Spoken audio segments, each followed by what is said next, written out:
오늘 하나님께서 우리에게 주신 말씀의 제목은 창세전에 택하신 은혜라는 제목으로 함께 말씀을 나누겠습니다. 본문 말씀 에베소서 1장 1절로 6절까지 말씀 함께 봉독하겠습니다. 시작. 하나님의 뜻으로 말미암아 그리스도 예수의 사도된 바울은 에베소에 있는 성도들과 그리스도 예수 안에 있는 신실한 자들에게 편지하노니 하나님 우리 아버지와 주 예수 그리스도로부터 은혜와 평강이 너희에게 있을지어다.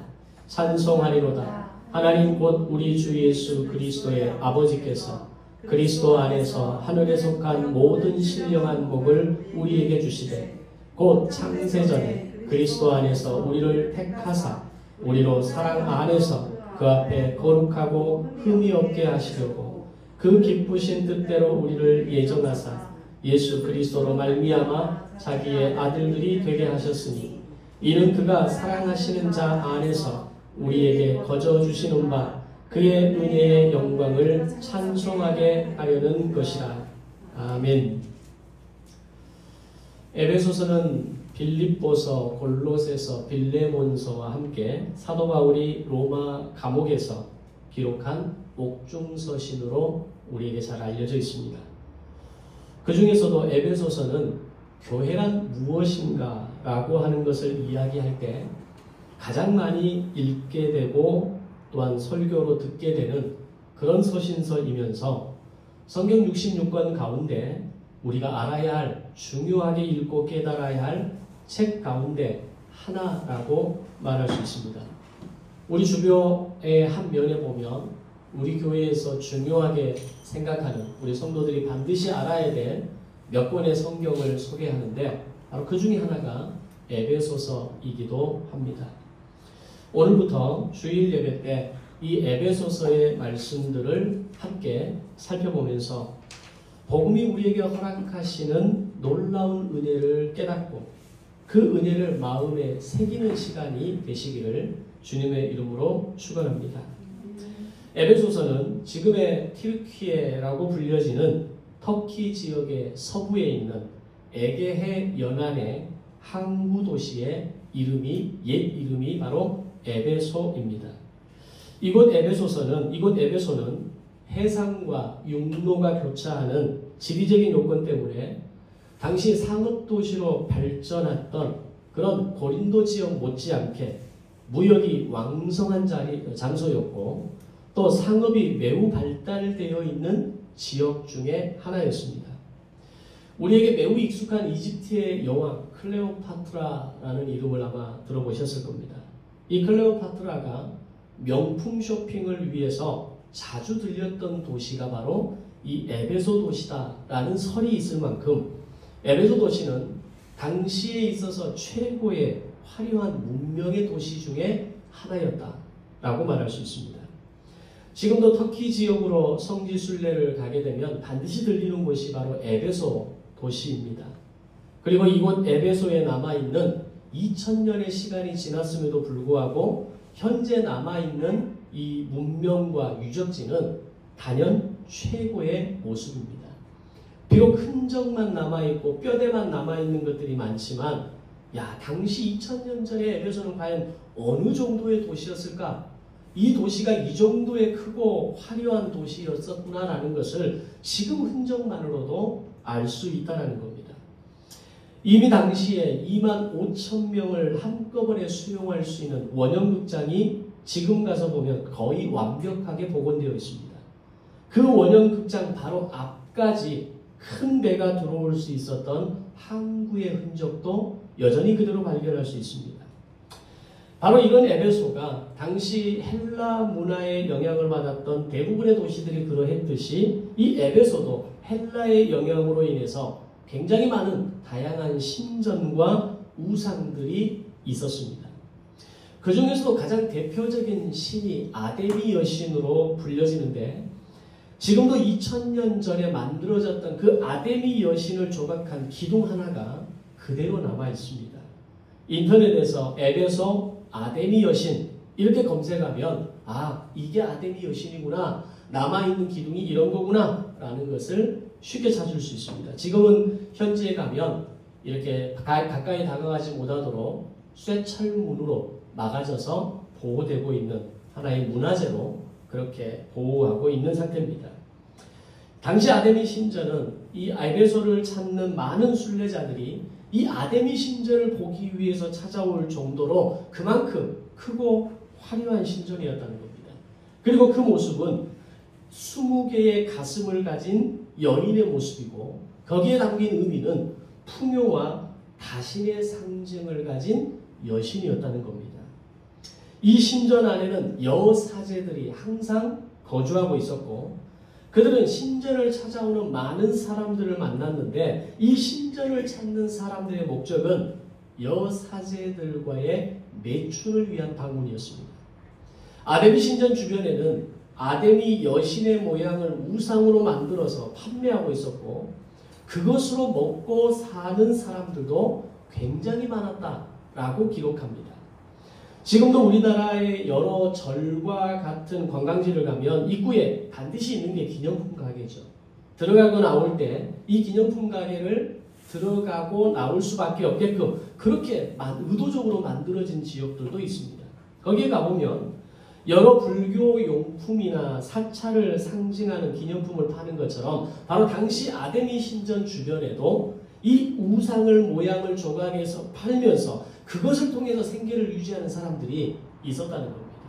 사도행전 19장을 보면 데메드리오라는 사람이 나오는데 그는 은으로 아데미 여신의 모양을 만들어서 파는 사람이었고 바로 그들 가운데에서는 상당한 상권을 가진 상인 중에서도 거의 회장격을 하는 사람이었던 것으로 보여집니다.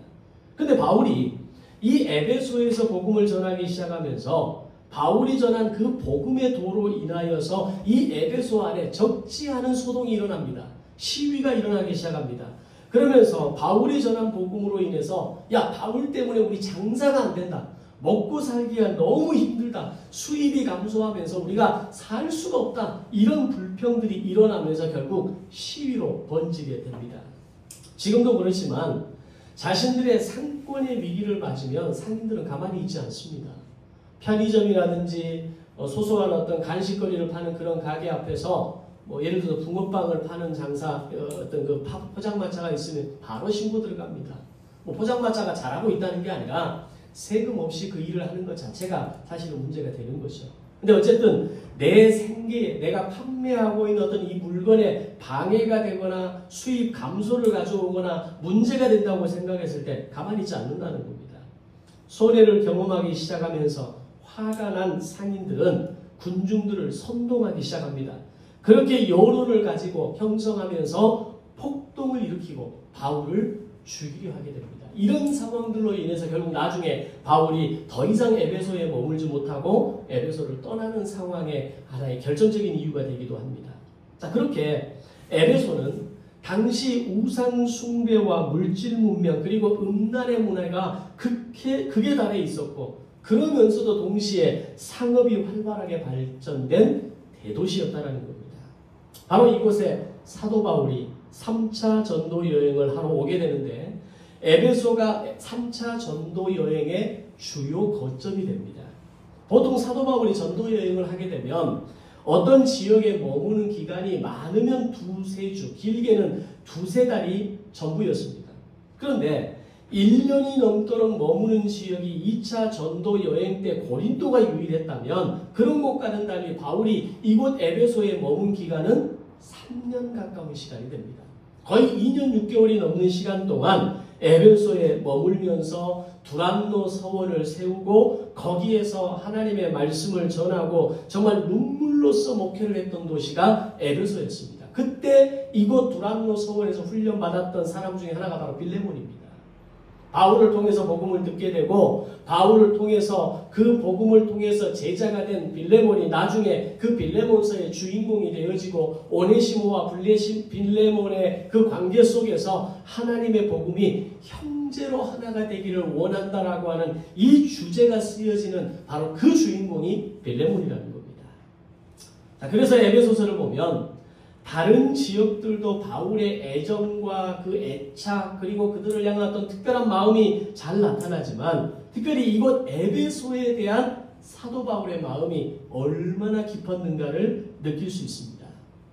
그렇게 느낄 수 있는 이유 중에 하나가, 또 다른 이유 중에 하나가 자신의 영적 아들이라고 불려졌던 디모데를 자신이 에베소를 떠나면서 이곳 에베소 교회의 후임으로 디모데를 보냈다라고 하는 것은 그만큼 에베소는 바울에게 남다른 애착이 있는 곳이었다라고 말할 수 있는 겁니다. 자, 그렇게 기록된 에베소서를 읽어가다 보면 다른 서신서와 비교했을 때 에베소서가 기록하고 있는 분명한 하나의 차이가 나는 부분을 발견하게 됩니다. 뭐냐면 다른 서신서는 대체로 그 교회 안에 일어난 어떤 문제들에 대해서 교회가 바울에게 질문을 하고 질문한 그 내용에 대해서 바울이 답을 하는 내용으로 형식으로 기록되어져 있다면 에베소서에는 에베소 교회에 대한 문제가 하나도 나오지 않습니다. 이후에 요한계시록에 가면 이 에베소 교회에 대한 문제가 언급되기는 합니다.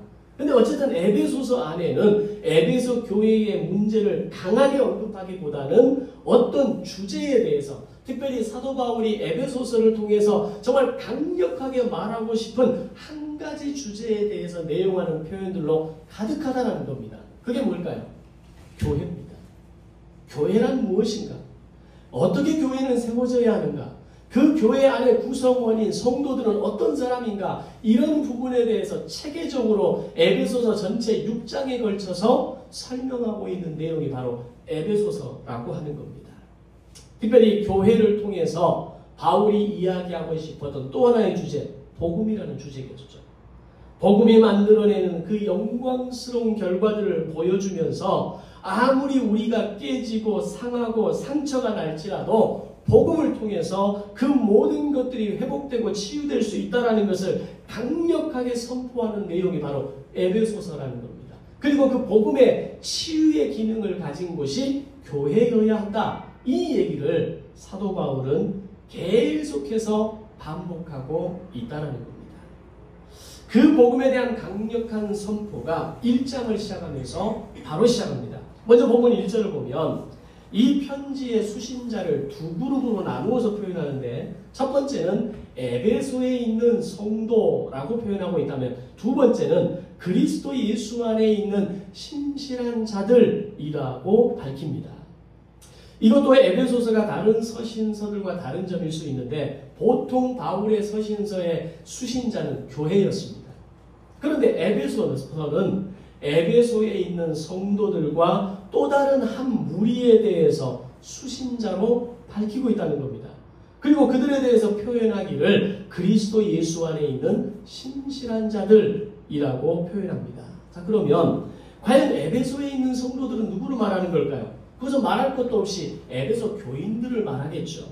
그럼 두 번째로 그리스도 예수 안에 있는 신실한 자들은 누구를 말하는 것일까요? 이 말의 의미는 에베소에 살고 있지만 에베소 도시가 가지고 있는 어떤 문화와 가치관을 따르지 않고 그런 세상의 문화와 가치관과 완전히 구별되어져서 온전한 그리스도인으로 살아가고 있는 바로 그 사람들을 향해서 이 에베소서를 기록하고 있다는 겁니다.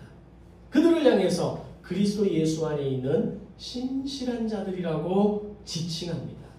이것은 좁게 보면 에베소 교회와 당시 소아시아의 여러 교회를 의미한다면, 넓게 본다면 2000년부터 지금까지 전 세계에 퍼져 있는, 그리고 이 자리에 앉아 있는 바로 여러분을 향해서 그리스도 안에 있는 신실한 자들이라는 말로 통칭하고 있다는 겁니다. 다시 말하면 에베소서는 에베소 교회를 향해 쓰여졌지만 에베소 교회만을 향한 서신서가 아니라 2000년 전 이후에 존재했던, 세워졌던 모든 교회, 그리고 이 시간 함께 예배하는 꿈이 있는 교회와 이 시대 가운데 함께 공존하는 모든 세상의 교회를 향해서 그리스도 예수 안에 있는 신실한 자들이라고 지칭하고 있다는 겁니다. 자, 그렇다면 당시 에베소에 살면서 에베소의 문화와 가치관을 뛰어넘는 삶을 산다는 것이 정말 아무런 어려움 없이 쉽게 누구나 할 수 있는 가능한 일이었을까요? 앞에서도 말씀드렸지만 에베소는 신전 중심의 도시다 라고 말씀드렸습니다. 신전에는 사제들이 항상 거주하고 있었고 사제들 대부분은 여인이었습니다. 그들은 신전을 거하면서 신전을 관리하는 것이 사실은 주 업무가 아니라 신전을 방문하는 순례객들과 음란한 행위를 하는 것이 목적이었고 이것을 그들은 매춘이라고 하지 않았고 여사제와의 관계를 통해서 하나님 어떤 신의 노여움을 벗어나게 하는 성스러운 예식이라고 붙여졌습니다. 이 원리들을 그대로 가져오는 게 통일교회 문선명이가 이야기하는 그런 개념입니다. 자신과 함께 잠자리를 하면 함께 잠을 자고 일어나면 이제는 피가름이라는 이름으로 거룩한 존재가 되었다. 거룩한 존재, 거룩한 성도가 되었다. 이런 이론들을 바로 이런 우상 숭배의 문화 가운데에서 그대로 가져온 겁니다. 그래서 당시 에베소를 찾는 사람들의 주요 목적은 상업적으로 발달하는 항구 도시를 한번 보기 위해서 그리고 어떤 장사를 위해서 방문하는 것만이 아니라 바로 이 신전에서 여사제들과의 관계를 맺기 위해서 유흥비로 쓰기 위해서 오랫동안 돈을 모으고 준비해서 에베소로 모여드는 사람들이 더 많았다는 겁니다. 한마디로 그 시대는 음란과 우상이 에베소의 문화였고 가치였습니다. 자, 그렇다면 그런 우상과 음란의 문화와 가치관 속에서 살아가는 사람들 가운데 그들과 더불어 살아가는 에베소 사람들과 심지어 교인들 가운데 정말 온전한 그리스도인으로 살아가는 사람이 얼마나 있었을까요? 오늘의 교회를 빗대어보면 이와 비슷합니다. 물질 만능주의를 살아가고 있고 돈이 우상이 되는 시대를 살아가고 있고 세상의 쾌락과 음란한 문화가 가득한 이 시대에 그 모든 시대의 문화와 가치를 뛰어넘어서 신실한 믿음으로 살아가는 현대인 그리스도인들이 과연 얼마나 있느냐라는 겁니다.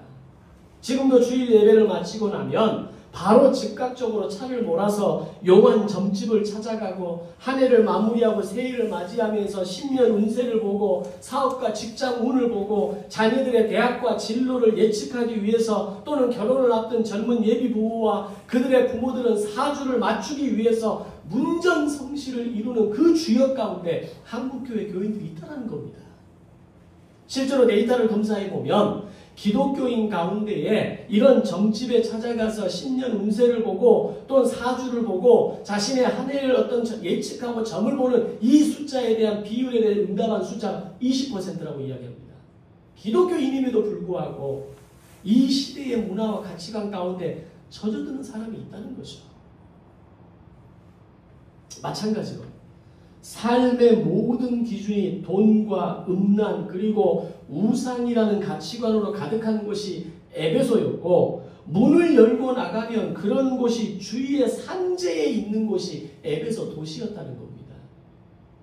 그런 우상 숭배와 문화와 가치관에 융화되지 않고 벗어나서 구별된 삶을 살아가는 그리스도인들을 향해서 오늘 사도 바울은 에베소에 있는 성도들과 이런 표현으로 끝나지 않고 그리스도 예수 안에 있는 신실한 자들이라는 말을 하나 덧붙였다는 겁니다. 이 말은 그만큼 그 시대에 신실한 그리스도인으로 살아가는 것이 어려운 시대였고 어려운 도시였고 에베소가 바로 그런 지역이었다는 것은 바울은 누구보다 잘 알고 있었던 겁니다. 이렇게 그 시대를 이해하고 오늘 본문을 보면 사도 바울의 이 표현이 얼마나 간곡한 표현인지 잘 느껴지지 않습니까? 이제 바울이 표현하는 그리스도 예수 안에 있는 신실한 자들. 자, 그러면 그들을 향해서 우리는 뭐라고 부르나요? 이 문장을 두 글자로 바꾸면 성도라고 부릅니다. 이 두 글자 성도라는 한 단어가 얼마나 아름답고 귀한 단어인지 우리는 알아야 합니다. 그런데 오늘 우리 한국교회에서 이 성도라는 말이 교회 안에서 제대로 오리엔테이션 되고 있지 않다라는 겁니다. 성도라는 말이 얼마나 귀하고 아름다운지 모르는 사람들이 많다라는 겁니다. 자, 예를 들어서 교회 안에서 흔히 이런 일이 있습니다. 서로가 누구인지 잘 모르는 상황에서 장로님, 원사님을 향해서 성도님이라고 부르면 굉장히 언짢아하는 분들이 있습니다. 어떤 분들은 자기가 그렇게 불려지면 표정이 약간 바뀌면서 이렇게 말합니다. 저는 장로입니다. 저는 권사입니다. 저는 안수집사입니다. 이런 얘기를 합니다. 물론 그렇게 직분을 알려주는 게 잘못됐다는 말은 아닙니다. 그런데 중요한 건 나에게 누군가가 성도라고 부를 때 내 마음에 우선 드는 생각이 뭐냐가 중요한 겁니다.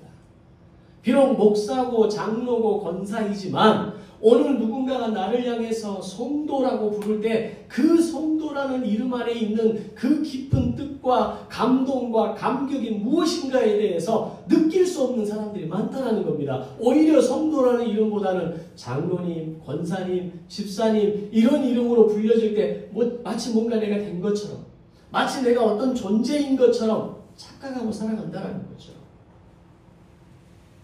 저는 교회 주보에 기도 순서를 올릴 때 제 아내를 사모라고 올리지 않습니다.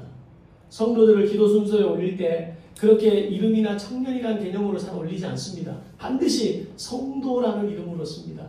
제가 우리 수호한테 2025년에 한번 기도 순서를 맡아보지 않을래? 라고 얘기를 했는데 아직 답변이 없어요. 만약에 수호가 어느 날 성경 공독을 한다든지 또 기도 순서를 맡아서 하게 될 때 저는 수호의 이름을 그렇게 올릴 겁니다. 정수호 성도. 그 이름이 얼마나 아름답고 귀한지 어렸을 때부터 믿음이 자라나는 장성의 과정 가운데 이 성도라는 이름이 오늘 나에게 얼마나 귀한지 우리는 알아야 하는 겁니다. 바울은 오늘 에베소서를 기록하면서 에베소 교인들만이 아니라 또 하나의 수신자로 예수 그리스도 안에 있는 신실한 자, 즉 성도라는 영광스러운 이름으로 불려지고 그들에게 이 편지를 썼다라고 기록하는 겁니다. 그만큼 성도라는 호칭은 하나님의 택하심을 받은 자들, 즉 하나님의 예정 속에 있는 자들이라고 하는 그 자격 속에 있는 사람만이 불려질 수 있는 호칭이고 천국을 소유한 사람에게만 불려질 수 있는 호칭이기 때문입니다. 에베소서는 바로 이런 성도들을 향해 기록된 편지였습니다. 따라서 에베소서를 읽는 성도들은 어떤 생각을 가져야 할까요? 이 책은 바로 나를 위해, 나를 향해 기록된 책이라는 것을 알아야 합니다.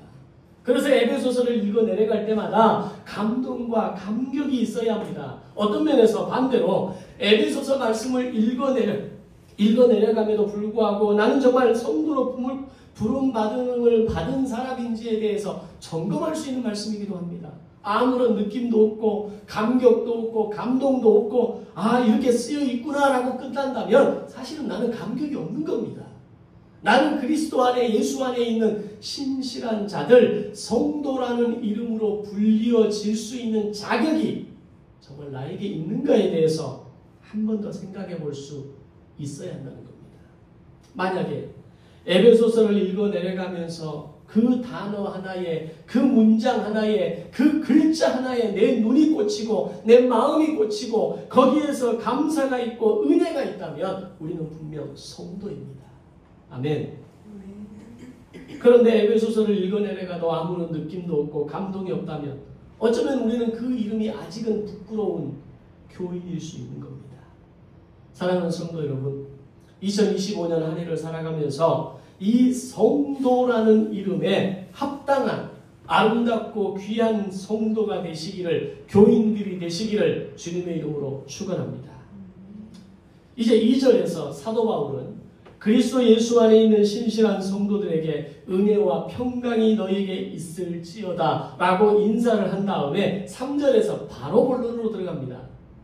1장을 시작하고 1, 2절을 통해서 에베소 교회를 향해서 문안 인사 이후에 바로 3절에서 본론을 이야기했다는 것은 뭘 이야기하는 겁니까? 그만큼 바울이 에베소 교회와 모든 성도들을 향해서 해야 할 중요한 말이 있었다는 겁니다. 다른 서신서를 좀 보시면 좀 여유가 있습니다. 인사도 나누고 누구의 이름을 거론하기도 하고 또 너희들에게 이런 소식이 들려서 내가 너무 기쁘다고 이야기도 하고 내가 너희를 향한 이런 기대하는 마음이 있다. 주구절절 구구절절 이야기하다가 내가 왜 편지 썼냐면 이런 거다 이렇게 얘기를 합니다. 근데 에베소서는 문안 인사, 에베소에 있는 성도들과 그리스도 예수 안에 있는 신실한 자들에게 문안 인사를 나누고 그들에게 이 편지를 썼다라고 말하면서 3절로 들어가면서 첫 번째 등장하는 단어가 찬송하라라는 말씀입니다. 우리는 사도 바울이 찬송하리로다 라고 말할 때 이 말이 얼마나 감격과 감동에서 나오는 표현인지를 느낄 수 있어야 합니다.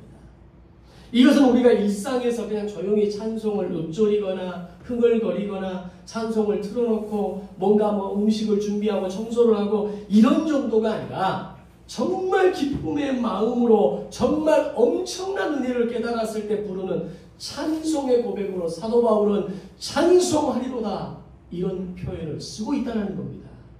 자, 그렇다면 지금 바울은 어디에서 이 편지를 쓰고 있는 겁니까? 감옥 안에서 쓰고 있는 거 아닙니까? 로마의 감옥 안에서 3년 정도의 가택연금을 당한 상태에서 밖으로 전혀 나가지 못하는 상황에서 이 편지를 기록합니다. 도대체 감옥 안에서 어떤 일이 있었기에, 도대체 무슨 일이 있었기에, 도대체 무엇 때문에 이렇게 가슴이 벅차오르면서 감격스러워하면서 다른 어떤 단어를 사용하기보다는 제일 먼저 찬송하리로다라고 외치면서 오늘 본문을 시작하고 있을까? 우리는 의문을 가져봐야 합니다. 그러니까 남들이 찬양할 때 우리가 마커스 워십이라든지 또 여러 유명한 찬양 집회 인도자들이 또는 함께 찬양에 참여하는 사람들이 정말 찬양을 드릴 때 저들이 도대체 무슨 마음으로 저렇게 찬양을 하는가, 어떻게 저렇게 열정적으로 찬양하는가에 대한 의문을 가질 수 있어야 합니다. 그런데 오늘 사도 바울이 지금 그 모습을 우리에게 보여주고 있는 겁니다. 무엇이 그렇게 바울을 가슴 벅차게 했을까요? 그것은 바로 자신에게 하늘에 속한 모든 신령한 복을 주셨다는 것을 바울이 깨달았던 겁니다. 그 복은 나만이 아니라 오늘 에베소 교회와 그리스도 안에 신실한 모든 자들에게도 주셨다라는 걸 깨달으면서 이 편지를 읽는 모든 성도들이 바로 그 하나님의 복을 받은 자로서 하나님을 찬송하기를 간절히 바랬던 겁니다. 하나님께 우리에게 허락하신 복이 무엇인지도 모르고 은혜가 무엇인지도 모르고 그 어떤 감격과 감동 없이 아무런 느낌 없이 살아가는 그 모습을 보면서 너무너무 답답했던 겁니다. 그런데 오늘 나에게 허락하신 하늘의 신령한 복을 경험하면서 이 신령한 복이 깨달아지니까 찬송하지 않으면 견딜 수 없는 마음이 바울에게 오면서 에베소 교회야, 그리고 이 에베소서를 읽는 모든 신실한 자들아 하나님을 찬송하라 라고 표현하는 겁니다. 이 상황을 제가 바울의 마음으로 여러분에게 전달하겠습니다. 사랑하는 성도 여러분, 저와 여러분들에게 하늘에 속한 모든 신령한 복을 주신 줄로 믿습니다. 하나님의 그 복이 여러분들과 함께 하시기를 주님의 이름으로 축복합니다. 아멘. 근데 지금 여러분의 표정을 보면 그렇게 감동으로 다가오는 것 같이 느껴지지 않습니다. 왜 그렇습니까? 우리 인생이 기대하는 복은 사실 좀 더 현실적인 복이기 때문에 그렇습니다. 일단 재물복도 좀 있으면 좋겠고 인복도 좀 있었으면 좋겠고, 그래서 좋은 사람들이 나와 내 자녀들 주변에서 있기를 바라는 마음, 우리가 그걸 복이라고 이야기하지 않습니까? 또한 우리가 생각하는 복은 거기서 끝나지 않습니다. 무엇보다 건강의 복과 함께 장수의 복을 기대하는 사람들이 많습니다. 그래서 실제로 제가 부목사로 있을 때 신방을 많이 하면서 그때는 보통 하루에 6가정 정도 7가정을 신방을 합니다. 그걸 화, 수, 목, 금 4일 동안 매일 반복합니다. 그리고 매일매일 담임 목사님에게 신방 일지를 써서 보고를 해야 됩니다. 뭐 이렇게 글자를 쓰는 게 아니고 워드를 써서 프로그램 안에 놓으면 담임 목사실에서 그 내용을 프로그램을 통해서 다 볼 수가 있습니다. 매일매일 그렇게 신방을 하면서 제가 여러 가정을 찾아가면서 이야기를 들어드리고 마지막 기도를 드릴 때 이렇게 기도합니다. 하늘에 속한 신령한 복이, 하늘의 복이 이 가정에 임하게 하여 주옵소서 라고 말할 때보다 이 가정의 재물복, 건강의 복, 자녀의 복, 장수의 복이 이 가정에 임하게 하여 주옵소서 라고 말할 때 훨씬 아멘 소리가 큽니다. 그리고 역시 우리 목사님 너무 기도를 잘하신다고, 어떻게 우리 필요를 그렇게 잘하시냐고 그렇게 반응을 합니다. 왜냐하면 그것이 우리에게 인생에 있어서 매우 실질적이고 매우 필요한 복이 되는 것이 사실이기 때문입니다. 물론 그런 것이 복의 영역에 들어가는 것이 맞습니다. 실제로 그런 복이 우리에게 주어질 때 그런 복으로 인해서 우리가 은혜를 경험하기도 하고 하나님이 나와 함께 하심을 경험하기도 합니다. 그러나 그것과는 비교할 수 없는 가장 크고 귀한 가치는 하늘에 속한 신령한 복이라는 것을 고백하시기를 바랍니다. 아멘. 역시 아멘이 크게 안 나옵니다. 다시 한번 선포합니다. 그런 세상의 일시적인 것과는 비교할 수 없는 가장 크고 귀한 가치인 하늘에 속한 신령한 복이 오늘 저와 여러분에게 여러분의 가정에 함께 하시기를 주님의 이름으로 축복합니다. 아멘. 이런 믿음이 우리에게 있어야 합니다. 무엇이 가장 가치 있는 것인가를 알게 되면 우리의 살아가는 인생의 반응도 태도도 달라집니다. 세상의 복이라고 말하는 것에 중요한 무게중심을 두면 우리는 인생을 일희일비하게 됩니다. 좋으면 금방 기뻤다가 잘 되면 금방 기분 좋았다가 안 되고 막히고 어려우면 금방 얼굴에 인상이 써지고 마음이 우울해지고 내가 왜 사냐, 이러려고 내가 사냐, 이러려고 내가 직장생활하냐, 이런 마음들이 우리에게 숱하게 올라오지 않습니까? 그것은 내 인생의 무게중심의 추가 세상의 복에 초점을 맞춰 있기 때문에 그런 겁니다. 그러나 하늘에 속한 신령한 복에 무게를 두는 인생을 살게 되면 우리의 인생은 일상성의 원리를 가진 믿음의 인생으로 살아가는 비밀을 깨닫게 되는 겁니다. 제가 한참 꿈이 있는 교회를 개척하고 목회를 하면서 일상성의 원리라는 말을 참 많이 썼던 것 같습니다. 요즘은 제가 많이 안 썼던 말인 것 같은데 오늘 우리의 믿음의 인생을 일상성의 원리로 살아낸다는 건 얼마나 귀한지요. 그것은 세상의 복에 무게중심을 두고 살아가는 사람은 느낄 수 없는 겁니다. 오직 하늘에 속한 신령한 복을 사모하는 사람만이 바로 이 일상성의 원리를 통해서 믿음의 삶을 살아내는 것인 줄로 믿습니다. 자, 그럼 이런 질문이 나오죠. 그럼 하늘에 속한 신령한 복이 도대체 뭡니까? 아니, 하늘에 속한 신령한 복이 그렇게 중요하다면 그 실체가 뭡니까? 하늘에 속한 신령한 복이 도대체 어떤 복이기에 사도 바울이 저렇게 급한 마음으로 에베소 교회와 성도들에게 전달하려고 했느냐라고 하는 겁니다. 그게 어떤 것이기에 감옥 안에서도 찬송하리로다라고 외치면서 내가 이렇게 기뻐하고 찬송하는 것처럼 너희들도 이것을 찬송해야 한다라고 외치면서 전하는 이유가 뭐냐라는 겁니다. 바울이 말한 모든 신령한 복은 먼저 단 한 개의 복을 의미하는 것은 아닙니다. 그 안에는 여러 가지의 복이 담겨 있습니다. 오늘은 하늘에 속한 신령한 복이 무엇인지에 대해서 한 가지만 다루고 나머지는 매주 에베소서 말씀을 다루면서 함께 찾아가 보도록 하겠습니다. 바울이 정말 가슴이 벅차오르면서 전하고자 했던 하늘에 속한 신령한 복 첫 번째 복은 본문 4절에서 언급됩니다. 그것은 곧 창세전에 그리스도 안에서 우리를 택하신 복이라는 것입니다. 세상에 존재하는 여러 가지 복이 있고 사람들이 좋아하는 여러 가지 복이 있는데 진짜 복 중에 복, 가장 크고 귀한 복은 창세전에 그리스도 안에서 나를 택하신 복이라고 하는 사실입니다. 아멘. 이 말에 동의하십니까? 여러분이 동의와는 상관없이 이것이 팩트라는 것을 알아셔야 됩니다. 여기서 창세전이라는 말씀은 이 땅에 시간과 물질이 생기기 이전을 의미합니다. 하나님께서 세상을 창조하실 때 빛이 있으라고 말씀하시면서 천지창조가 시작되는데 바로 그 빛이 있기 전부터 하나님께서 우리를 택하셨다는 겁니다. 바울은 이 놀라운 복을 내가 받았고 우리가 받았고 너희가 받았다는 것을 알라라는 겁니다.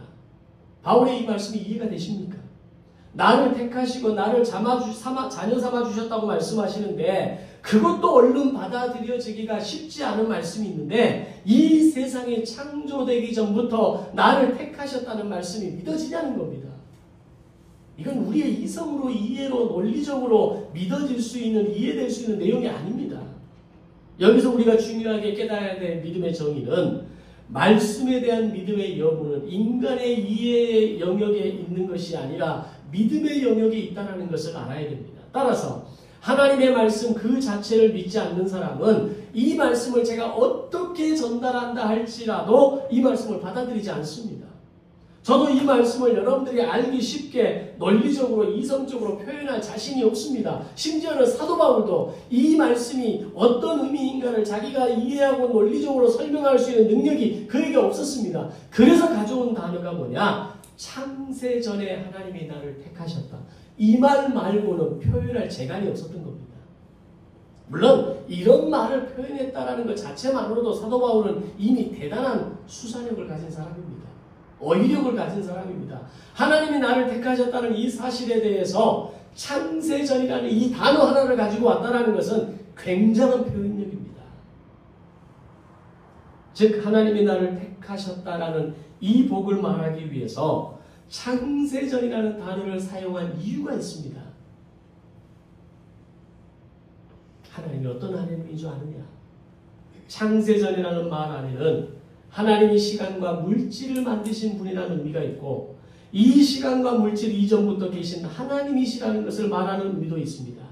그런데 이 의미 외에 또 하나의 의미가 있습니다. 그것은 하나님이 우리를 택하셨다고 할 때 나의 됨됨이와 나의 어떤 잘남과 내가 어떤 해왔던 결과들을 보고 나를 택하신 것이 아니라 내가 존재하지도 않았던, 내가 증명되지도 않았던 바로 그 창세전부터 아무런 조건 없이 나를 사랑하셨다는 겁니다. 이 사실을 사도 바울이 깨달으니까 찬송하리로다라는 이 말이 터져 나올 수밖에 없었던 겁니다. 사실 자랑할 것으로 치면 사도 바울보다 자랑할 게 많은 사람이 어디 있겠습니까? 당시에 최고의 신분과 최고의 학문과 최고의 퀄리티 인생을 가진 사람 아닙니까? 사도 바울은 그것으로 내가 택함을 받았다라고 어쩌면 착각하는 시간이 있었을지도 모르겠습니다. 있었죠. 그때가 언제입니까? 예수 믿는 자들을 잡아서 핍박하고 그들을 잡아 죽이는 신분을 가졌을 때는 바로 그랬을 겁니다. 그런데 오늘 하나님이 나를 택하신 이유가 나의 잘남과 나의 능력과 나의 신분과 나의 학력과 나의 어떤 가지고 있는 어떤 나의 어떤 스펙에 의해서가 아니라 내가 존재하지 않았던 나를 증명할 수 있는 것이 있지도 않았던 바로 그때 조건 없이 나를 사랑하셨다는 겁니다. 바로 이걸 설명하기 위해서 바울이 고민하고 고민하다가 성령 안에서 주시는 지혜를 통해서 창세전이라는 단어를 사용하면서 이 단어와 문장을 통해 하나님의 사랑이, 나를 향한 하나님의 뜻이, 나를 구속하신 하나님의 계획이 이렇게 놀라운 것이다라는 것을 기록할 수 있었던 겁니다. 특별히 본문 4절에서 우리가 가장 주목해야 될 단어는 택하사라는 단어입니다. 택하사다라는 이 단어 안에는 두 가지 의미가 담겨 있는데 첫 번째 의미는 택하다라는 이 말은 모든 사람에게 해당된다는 말이 아닙니다. 택했다는 말은 수많은 무리들 중에 극히 적은 일부가 선택되었을 때 사용되는 단어가 택했다라는 단어입니다. 우리가 교리적으로 만인 구원설이라는 말을 사용합니다. 모든 사람이 다 구원받은 하나님의 선택된 백성이라는 겁니다. 차이는 어디서 오냐? 예수를 믿는 사람과 믿지 않는 사람으로 나뉜다는 겁니다. 근데 이 말은 사실은 엄밀하게 말하면 그 해석은 잘못된 말입니다. 모든 사람이 택함을 받았다는 말이 아니라 매우 특별한 경우에 택함을 받았다는 말입니다. 그 가운데 내가 택함을 받았다는 것은 극히 작은 일부 속에 내가 포함되는 은혜를 입었다는 얘기입니다. 또한 택하사라는 말이 두 번째 의미는 택하면은 기준이 있다는 걸 의미합니다. 하나님이 우리를 택하셨다라고 할 때 거기는 반드시 기준이 있습니다. 우리가 부부가 되기 전에 서로가 서로를 선택할 때에도 기준이 있습니다. 제 아내도 저를 남편으로 선택할 때에도 자신만의 기준이 있었을 것이고 제가 제 아내를 선택할 때에도 저만의 기준이 있었지 않겠습니까?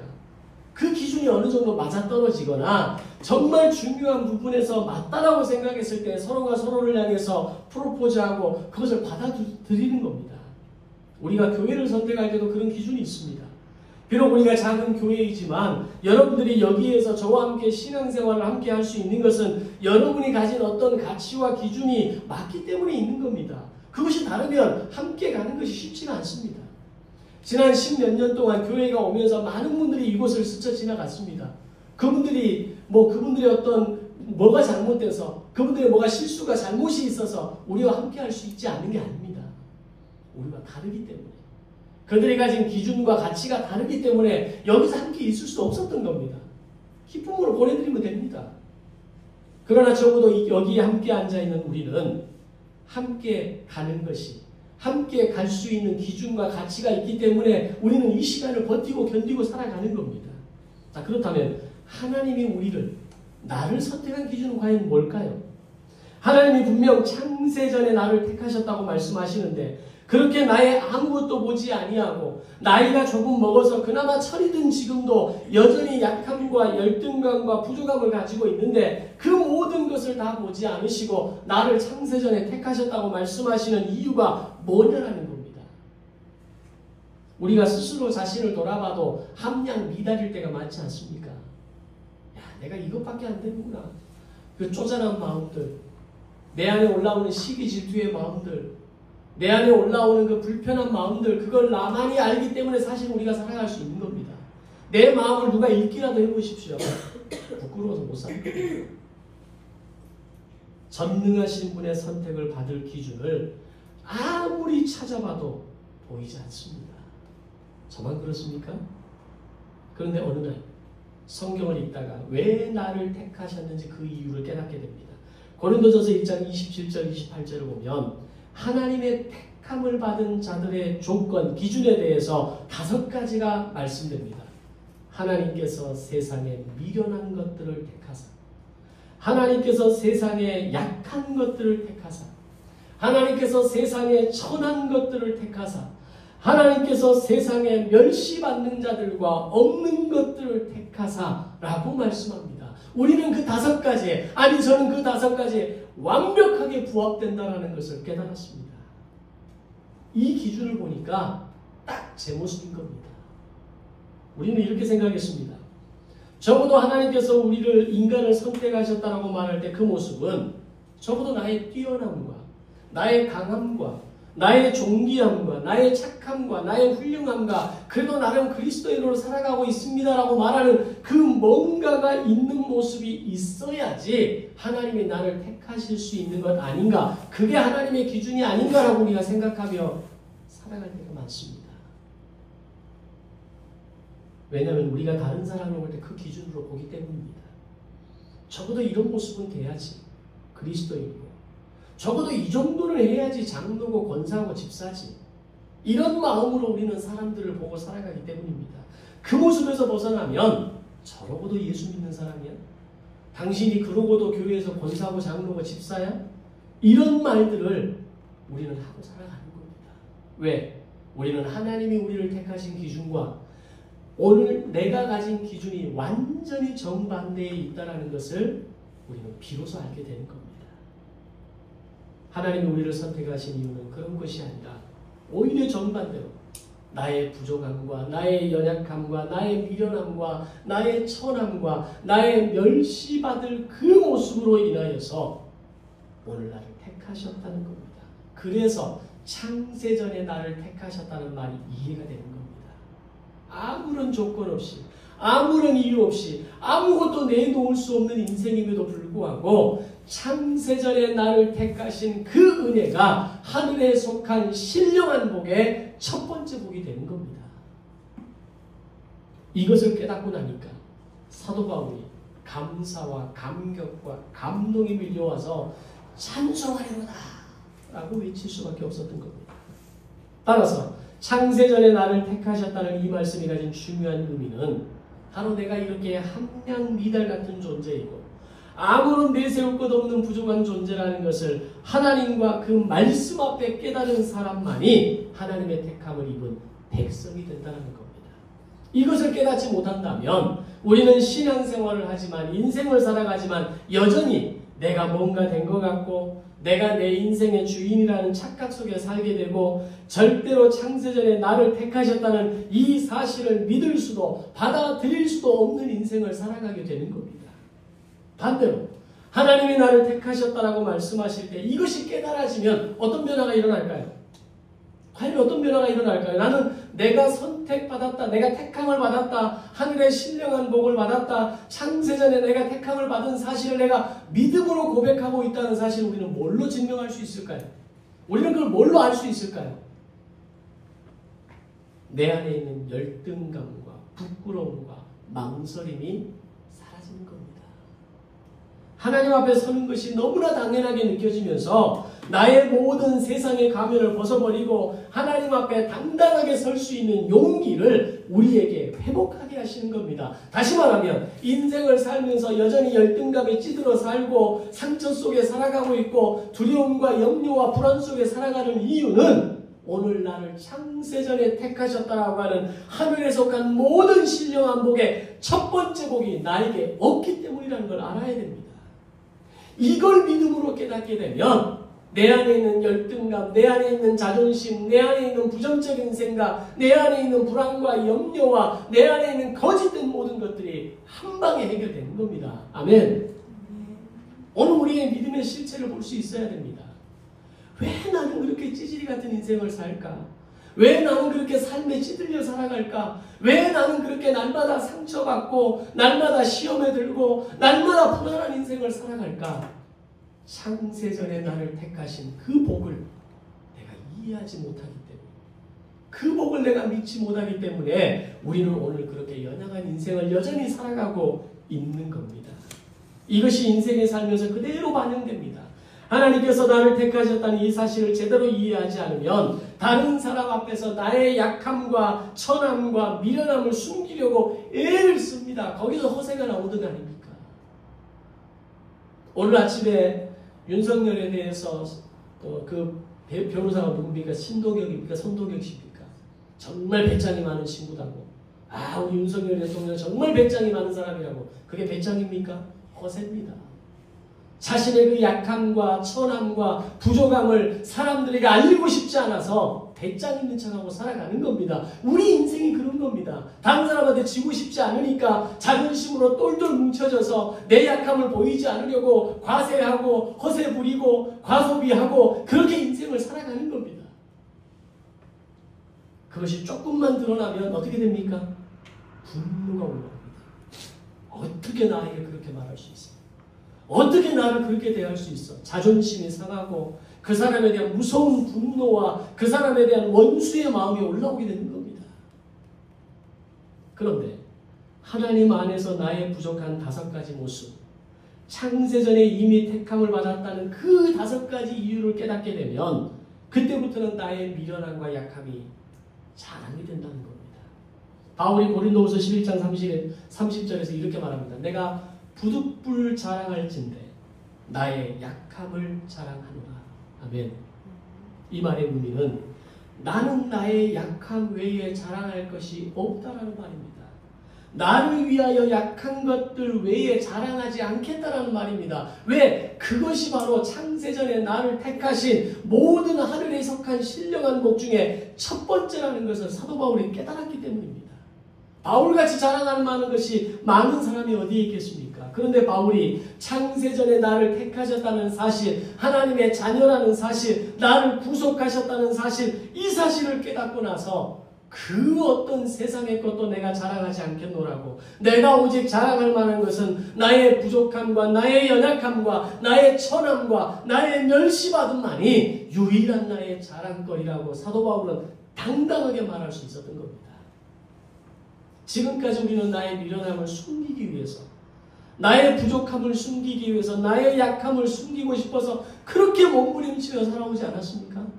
그래서 우리는 똘똘 나를 뭉쳐서 싸매고 싸매서 다른 사람 앞에 뭔가 있는 것처럼, 뭔가 된 것처럼, 내가 뭔가 이름을 가지고 있는 것처럼 그렇게 우리는 살아가고, 우리는 그런 가면을 수십 개를 쓰고 살아가는 겁니다.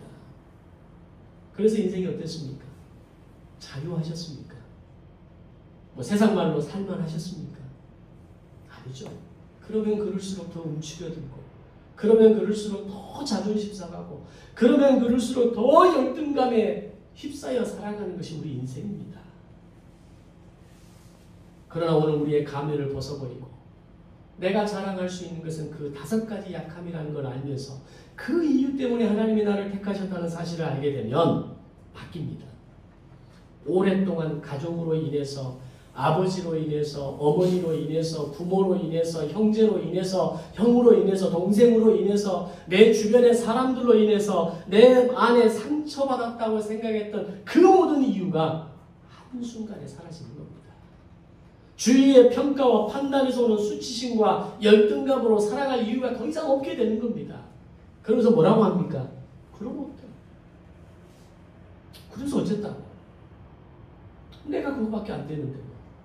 그래도 나는 하나님의 자녀고, 나를 하나님이 택하셨는데, 그래도 하나님이 나를 사용하시겠다는데, 우리는 그런 믿음의 자존감이 올라올 수 있게 되는 겁니다.